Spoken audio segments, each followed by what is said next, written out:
සුබ දවසක් හිතාදර ප්‍රේක්ෂක ඔබට. සංවාද ඉන්සයිට් අද සුවිශේෂී වැඩසටහන ආරම්භ කරන්න කලින් ප්‍රේක්ෂක ඔබගෙන් මම පුංචි ප්‍රශ්නයක් අහන්න. ඔබ කීපාරක් උත්සාහ කළා තියනවද ජීවිතේ අලුත් යමක් එකතු කරගන්න? උදේ පාන්දර පහට නැගිටින එක වෙන්න පුළුවන්. එහෙම නැත්නම් පොතක් කියවන වෙන්න පුළුවන්. දිනවල එක්සර්සයිස් කරන වෙන්න පුළුවන්. එහෙම නැත්නම් අනාගත ආයෝජනයක් සඳහා ඉදිරි කිරීමක් වෙන්නත් පුළුවන්. මේ හැම ක්‍රියාවකදීම ඔබට ලැබිච්ච පොදු උපදේශක් ඇති. දවස් 21ක් ඇතුළතදී ඔබට ඕනෑම දෙයක් සාක්ෂාත් කරගන්න පුළුවන්. ඕනෑම ඔබ්ජෙක්ටිව් එකක් ඇචීව් කරගන්න පුළුවන් කියලා ඔබට පොදු උපදේශයක් දෙන්න ඇති.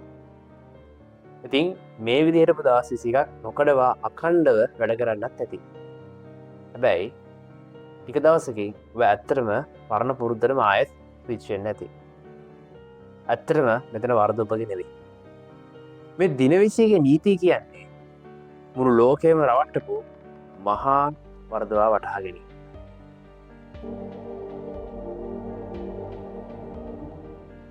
ඇත්තටම කොහොමද මේ දින 21 නීතිය පටන් ගන්නේ?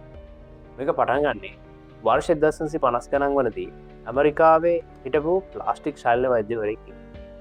ඔහුගේ අධ්‍යයන වලට අනුව ඔහු තේරුම් ගත්තා ඔහුගේ රෝගීන් තමන්ගේ වෙනස් වෙච්ච මුහුණ තමන්ගේ හඳුනා ගැනීමට අවම වශයෙන් දින 21ක් ගත කරනවා කියලා.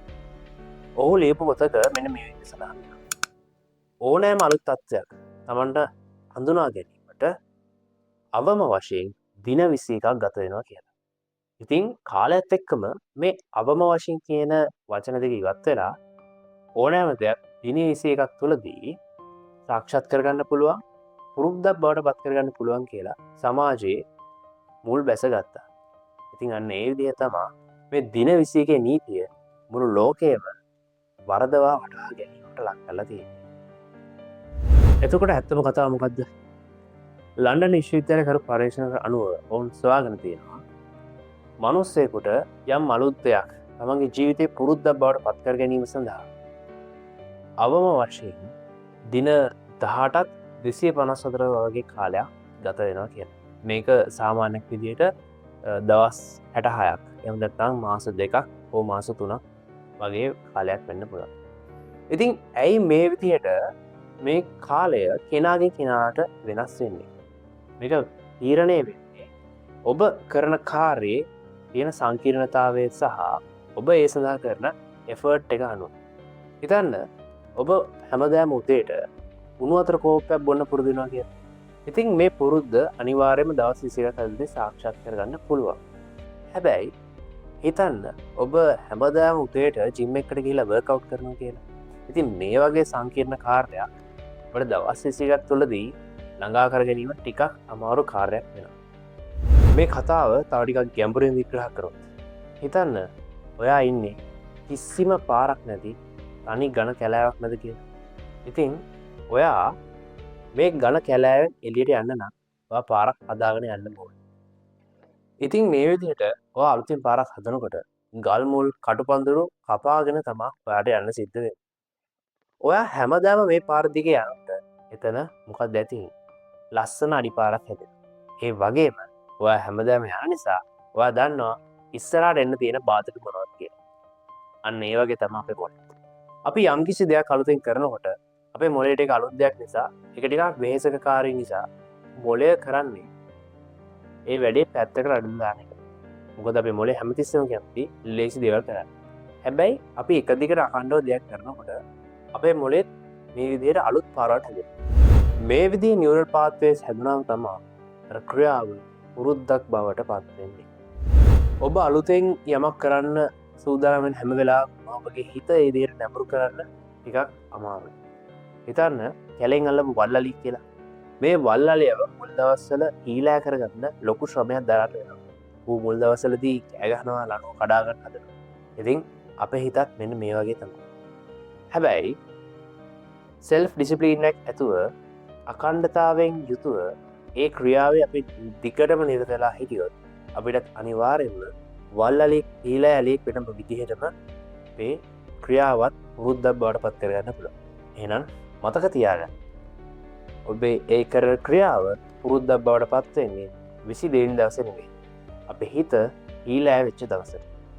එහෙනම් කොහොමද අපි මේ අයාල යන හිත ඊළඟ කරගන්නේ? කොහොමද සාර්ථකව පුරුද්දක් අපි ජීවිතයට එකතු කරගන්නේ? ඒ සඳහා සරල ක්‍රම තුනක් මගෙන් හිතාදර ප්‍රේක්ෂක ඔබට. අංක 1 අපි හැම වෙලේම වැරදි පුරුදු වලට පෙළඹෙන්නේ සිහියක් නැති නිසා. හිතන්න ඔයා සංකීර්ණ වැඩක් කරන්න හැම වෙලාවකම ෆෝන් එක අතර යනවා කියලා. ඔයා පාඩම් කරන්න හදනකොට ඔයාට හිතන්න පුළුවන් ෆෝන් එක අතර ආවම ඇයි මම Facebook ඔන්ලයින් ගියේ? මම දැන් පාඩම් කරන ගමන් හිටියේ. මෙන්න මේ විදිහට ඒ සිතුවිල්ල දිහා උපේක්ෂාවෙන් බලනකොට ඒ සිතුවිල්ලේ බලය ක්‍රමයෙන් ඡය වෙලා යනවා. දෙවෙනි ක්‍රමය. මේක ඔයා දැනනමත් කරන පුරුද්දත් එක්ක සම්බන්ධ වෙන දෙයක්. හිතන්න ඔයා උදේට නැගිටලා උණු වතුර කෝප්පයක් බොනවා කියලා. ඒක ඔයා කරන පරණ පුරුද්ද. ඉතින් ඔයාට පුළුවන් මේ උණු වතුර කෝප්පේ බීලා ඉගෙනච්ච ගමන් පොතක් කරා පිටු දෙකක් කියවන්න. ඔයා පරණ පුරුද්ද විදිහට උණු වතුර කෝප්පයක් බොන. අලුත් පුරුද්ද විදිහට පොතක පිටු දෙකක් කියවන්න. ඉතින් මේ විදිහට අලුත් පුරුද්දක් සහ පරණ පුරුද්දක් එකට බද්ධ කරපුවාම ඔයාට ඕනෑම අලුත් ක්‍රියාවක් පුරුද්දක් බවට පත් කරන්න ඉතාමත් පහසුයි. මොකද ඔයා අලුත්ම පාරක යනවා වෙනුවට ඔයා කරන්නේ පරණ පාරක ඉඳන් අලුත් පාරකට එන්ට වෙන එක. තුන්වෙනි එක කන්සිස්ටන්සි. මේ කන්සිස්ටන්සි කියන එකට තනියෙන් ගමනක් යන්න බෑ. මේකට අනිවාර්යයෙන්ම යාළුවෙක් ඕන වෙනවා. ඒ තමයි සෙල්ෆ් ඩිසිප්ලින්. කන්සිස්ටන්සි කියන එක ඉස්සරහට පවත්වාගෙන යන්න ලොකු පුෂ් එකක් දෙන්නේ මේ සෙල්ෆ් ඩිසිප්ලින් කියන එක. ඔයා යම්කිසි ක්‍රියාවක් එක දිගට කරගෙන යන්න සෙල්ෆ් ඩිසිප්ලින් එකක් ඇතුව ඔයා ඔයාටම අවම වෙලා සෙල්ෆ් ඩිසිප්ලින් එකක් ඇතුව කරගෙන ගියොත් ඒ කියන්නේ මොටිවේෂන් කියන දේ තියෙන්නේ මුල් දවස් දෙකේ විතරයි. ඉතින් මැද හරියක් යනකොට ඔයා අකර්මණ්‍ය වෙන්නේ මේ සෙල්ෆ් ඩිසිප්ලින් එක නැති නිසා. ඉතින් මොටිවේෂන් නැති වෙලාවකදීත් ඔයාට පුළුවන් නම් මේ සෙල්ෆ් ඩිසිප්ලින් එකත් ඇතුව කන්සිස්ටන්සි යුතුව වැඩක් එක දිගට කරගෙන යන්න ඔයාට අනිවාර්යයෙන්ම ඒ ක්‍රියාව වගේ ජීවිතයේ පුරුද්දක් බවට පත් කර ගැනීමේ හැකියාව ඉතාමත් වැඩි. හිතාදර ප්‍රේක්ෂකයනි, ඔබ ඔබගේ ජීවිතයට අලුතින් එකතු කරගන්න හිතන් ඉන්න පුරුද්ද අනිවාර්යයෙන්ම අපිටත් එවන්න. මොකද ඒක ඒ විදිහට ලිව්වොත් තමයි ඒක අනිවාර්යයෙන්ම ඔයාගේ හිතට වදින්නේ. කමෙන්ට් සෙක්ෂන් එක ඔයාට බාරයි. ඒ වගේම මිනිස් හැසිරීම පිළිබඳ සිටින මේ වගේ මනෝවිද්‍යාත්මක සහ විශ්ලේෂණාත්මක සිදුවීම් ගැඹුරින් ගවේෂණය කරන්න සංවාද ඉන්සයිට් අවිත් එක්ක දිගටම රැඳිලා ඉන්න. හොඳට මතක තියාගන්න. ජීවිතය කියන දේ වෙනස් කරන්න මන්තර ගුරුකම් දින 21 නීතියක මේ වගේ කෙටි පාරවල් වලට බෑ. හිත දිනපු මනුස්සයාට මේ මුළු ලෝකයම දිනන්න පුළුවන්. සුබ දවසක්.